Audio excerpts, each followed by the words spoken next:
नीली आंखों वाली परी, सोनम परी। बहुत साल पहले परीलोक की प्यारी दुनिया में सोनम नाम की एक नीली आंखों वाली सुंदर परी रहती थी। वो हमेशा अपनी सहेली मित्रा परी के साथ पृथ्वीलोक की सैर पर आती रहती थी। एक दिन सवेरे वो मित्रा परी के पास पहुंच गई। मित्रा, काफी दिन हो गए पृथ्वीलोक गए हुए, चलो आज सैर कराते हैं। ठीक है, चलो चलते हैं। मैं भी तैयार हूँ। पृथ्वी के नजारे देखने का मजा ही कुछ और है। दोनों परियां साथ में धरती लोक की ओर उड़ने लगती हैं। उन्हें आसमान से बहुत ही सुंदर नजारा दिखाई देता है। बादलों के पास से उड़ते हुए उन्हें धरती के सारे नजारे अत्यधिक आकर्षित करते हैं। मित्रा, इंद्रधनुष कितना सुंदर लग रहा है। वो झरना देखो, उसमें स्नान करने का तो आनंद ही कुछ और होगा। नहाना छोड़ो, पहले तो मैं इस मीठे पानी का स्वाद लेना चाहती हूँ। चलो। दोनों परियां झरने का पानी पीकर जैसे ही मुड़ती हैं, वैसे ही उन्हें एक घोड़ा दिखाई देता है जो झरने का पानी पी रहा होता है। वहीं पास में एक सुंदर सा राजकुमार उनकी ओर आ रहा होता है। आप दोनों सुंदर परियां पृथ्वीलोक पर हमारी मेहमान हैं। मैं तो आज शिकार की तलाश में कुछ दूर ही निकल आया। भूख और प्यास दोनों लगी थी।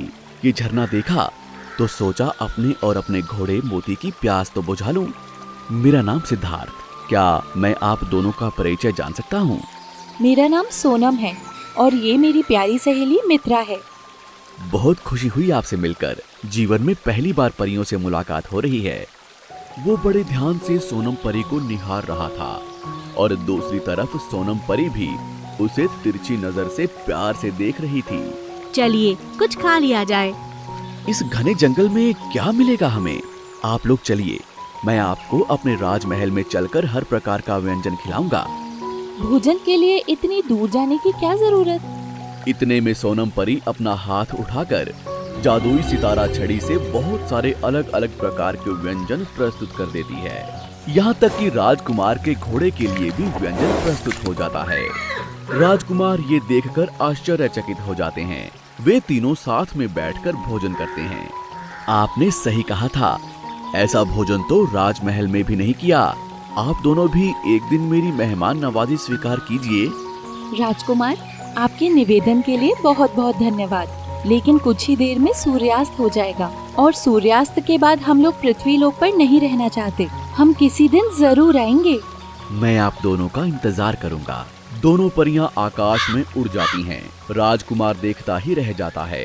एक जालिम जादूगरनी सीना दूर खड़ी होकर राजकुमार को देख रही होती है। वो राजकुमार की सुंदरता पर मोहित हो जाती है। वो एक सुंदर स्त्री का भेष बनाकर राजकुमार के सामने प्रस्तुत हो जाती है। राजकुमार, मेरा नाम सीना है। आप इस जंगल में अकेले क्या कर रहे हो? मेरे साथ चलो, मैं तुम्हें स्वर्ग की सैर करवाऊंगी। मुझे पहले से ही बहुत देर हो चुकी है, राजमहल जाना है। राजकुमार, मुझे आप बहुत प्यारे लगे। मेरे साथ रहोगे तो जिंदगी भर खुशियाँ ही खुशियाँ मिलेंगी। मैं तुम्हें पलकों पर बिठाऊंगी। क्षमा कीजिए, मुझे जल्दी ही जाना होगा। इतना कहकर राजकुमार ने घोड़े को एड़ लगाई और घोड़ा तेजी से आगे निकल गया। जादूगरनी हाथ मलते रह गई। राजकुमार, तुम अभी तक मेरी सच्चाई नहीं जानते हो। तुम्हें एक दिन मैं अपना बना कर रहूंगी। कई दिन बीत जाते हैं। राजकुमार को सोनम परी का इंतजार था, लेकिन वो नहीं आती। राजकुमार फिर उसी झरने के पास घोड़े पर बैठकर पहुंच जाता है। अचानक सामने से सोनम परी एक सुंदर राजकुमारी के रूप में आकर खड़ी हो जाती है। राजकुमार उसे बड़े ध्यान से देखता है। मैं जानती हूँ राजकुमार, आप मेरा ही इंतजार कर रहे थे। सोनम, तुम्हारे पंख कहाँ गए? मैं राजकुमारी बनकर आई हूँ। तुम्हारी आंखें नीली क्यों नहीं हैं? क्या तुम्हें नीली आंखें ज्यादा पसंद है? हाँ, मुझे नीली आंखें बहुत पसंद हैं। वो भी सोनम परी की नीली आंखें ही मुझे ज्यादा पसंद हैं। क्या मतलब? तुम मेरी सोनम परी नहीं हो, तुम जादूगरनी सीना हो। मुझसे विवाह करो। कदापि नहीं। जादूगरनी सीना ये जान जाती है कि राजकुमार उसे पसंद नहीं करता। वो गुस्सा हो जाती है। जाओ, तुम यूनिकॉर्न बन जाओ। चाहे राजकुमार यूनिकॉर्न बन जाता है। जादूगरनी वहां से चली जाती है। इतने में सोनम परी आकाश मार्ग से वहां आ जाती है। यूनिकॉर्न दौड़कर सोनम परी के पास आ जाता है और उसका हाथ चाटने लगता है। सोनम परी भी उसे प्यार करती है। आपने मुझे पहचान कैसे लिया? मन की आंखों से। आप सचमुच मुझे बहुत प्यार करते हो। आपको यूनिकॉर्न किसने बनाया? एक दुष्ट जादूगरनी सीना ने। मैं जब उसका नहीं बना तो उसने मुझे यूनिकॉर्न बना दिया। हे राजकुमार, मैं रानी परी से कहकर आपको फिर से राजकुमार बना दूंगी। मैं अभी जा रही हूँ। सोनम परी आकाश से उड़ते हुए रानी परी के पास पहुंच गई। उनसे एक चमत्कारी मोती लेकर यूनिकॉर्न बने राजकुमार के पास आ गई। उसने मोती के चमत्कार से यूनिकॉर्न को फिर से राजकुमार बना दिया। दोनों बहुत खुश हो गए। जादूगरनी फिर वहां आ गई। तुम राजकुमार बन गए तो क्या हुआ? मैं तुम्हारा वो हाल करूंगी कि सोनम परी को देखने लायक भी नहीं रह जाओगे, अंधे हो जाओ। राजकुमार की आंखों की रोशनी चली गई और वो अंधा हो गया। मुझे कुछ नहीं दिखाई दे रहा है। राजकुमार, चिंता मत करो। मैं अपनी आंखों की रोशनी तुम्हें देकर तुम्हारी जिंदगी रोशन कर दूंगी। नहीं नहीं सोनम परी, ऐसा मत करो। मैं अंधा हो गया तो क्या हुआ? अब मैं तुम्हारी आंखों से दुनिया देख सकता हूँ। रानी परी वहां उपस्थित हो जाती है और अपने जादुई चमत्कार से जादूगरनी को कैद कर देती है और उसका जादू नष्ट कर देती है।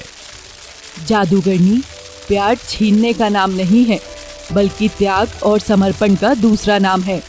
सोनम परी और राजकुमार, तुम दोनों एक दूसरे के लिए बने हो और सच्चा प्यार करते हो। सच्चे प्यार को कोई हरा नहीं सकता। ये लो, तुम्हारी आंखों की रोशनी वापस आ रही है। अब तुम दोनों एक दूसरे के साथ सुखपूर्वक जीवन यापन कर सकते हो। मेरा आशीर्वाद तुम्हारे साथ है। राजकुमार सिद्धार्थ का विवाह सोनम परी से हो जाता है और वो सुखमय जीवन बिताने लगते हैं। जादुई जलपरी। कई साल पहले जलपरियों की अलौकिक दुनिया में एक जैस्मीन नाम की सुंदर जलपरी रहती थी। उसके पास गले के हार में गुथा हुआ एक जादुई मोती था। एक दिन जैस्मीन सागर से निकलकर बाहर शहर के एक मार्केट में पहुंच गई। उसे फल खरीदना था। भैया जी, मुझे आम के फल चाहिए। मैडम जी ले लीजिए, 12 रुपए दर्जन है। मेरे पास रुपए तो नहीं है। आपके पास यदि कोई कीमती वस्तु हो तो उसे देकर उसके बदले आम ले सकती है। जैस्मीन परी दुकान के पीछे चली गई। उसने अपने मोती के जादू से स्वर्ण मुद्राएं प्रकट की। इसकी कीमत तो बहुत ज्यादा है। इसके बदले मैं प्रतिदिन आपको आम खिला सकता हूँ। फल विक्रेता ने एक सोने का सिक्का लिया और उसके एवज में जलपरी को ढेर सारा आम और बहुत सारे रुपए दे दिए। इतने में 2 आम दुकान से गिरकर नीचे ढलान से लुढ़कते हुए कुछ दूर निकल गए। वहाँ एक नौजवान खड़ा था और उसने वो दोनों आम उठाए और लाकर फल विक्रेता को दे दिए। सेठ, ये लीजिए आपके 2 आम, नीचे गिरकर लुढ़क रहे थे।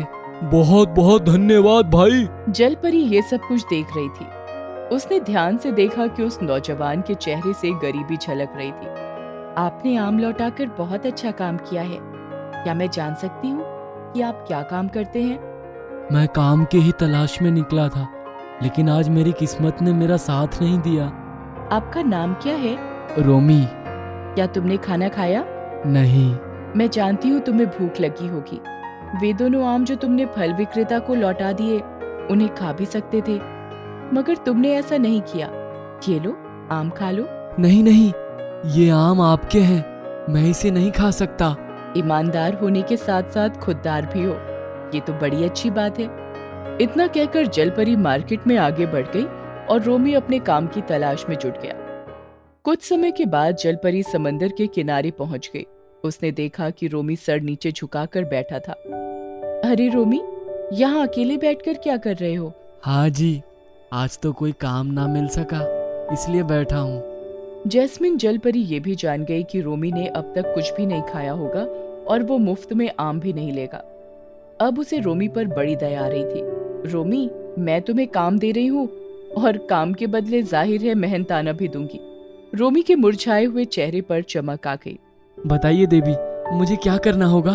तुम्हें प्रतिदिन मुझे टापू से लेकर आना और फिर शाम तक वहाँ पहुँचाना होगा। मैं ये कैसे कर पाऊंगा? मेरे पास तो नाव भी नहीं है। मेरे पास नैया है पर खेवैया नहीं। तुम्हें खेवैया की भूमिका निभानी होगी। इस काम के लिए मैं तुम्हें रोज 2 स्वर्ण मुद्राएं दूंगी। ये तो बहुत ज्यादा है। चाहे तूफान आए या कोई भी मुसीबत आए, तुम्हें प्रतिदिन मेरा साथ निभाना होगा। इस काम के लिए ये मेहनताना ठीक रहेगा। हे देवी, मैं इस काम के लिए तैयार हूँ। रोमी, मेरे पेट में चूहे बहुत उछल कूद मचा रहे हैं। चलो पहले हम दोनों खाना खाते हैं। जलपरी और रोमी साथ में खाना खाने के लिए एक अच्छे होटल में चले गए। दोनों जब समुद्र के किनारे पहुंचे तो वहां जलपरी ने जादुई शक्ति से एक नाव प्रकट कर दी थी। रोमी ने जलपरी को नाव में बिठाकर टापू तक पहुंचा दिया। एक दिन रोमी जलपरी को टापू पर छोड़कर वापस आ रहा था, तभी समुद्र में एक बड़ा तूफान आ गया। अचानक नाव डूबी और उसके साथ साथ रोमी भी पानी में डूबने लगा। जादुई जलपरी ने पलटकर देखा, तब वो तुरंत समुद्र में कूद पड़ी। वो लहरों को चीरती हुई तेजी से रोमी की तरफ बढ़ गई और उसे लेकर टापू पर किनारे चली आई। जलपरी के जादू से रोमी को होश आ गया। नाव कहाँ चली गई? नाव दूसरी आ जाएगी। तुम्हारी जान की कीमत सबसे अधिक है। मैं तुम्हें किसी भी कीमत पर खोना नहीं चाहती। जलपरी बड़े प्यार से रोमी की आंखों में देख रही थी। रोमी का सिर जलपरी की गोद में था। दोनों ने एक दूसरे के प्यार को भांप लिया। जलपरी रोमी को अपना जीवन साथी बनाने का फैसला पहले ही कर चुकी थी। कुछ ही दिनों में दोनों का विवाह हो गया और वे सुखपूर्वक जीवन बिताने लगे।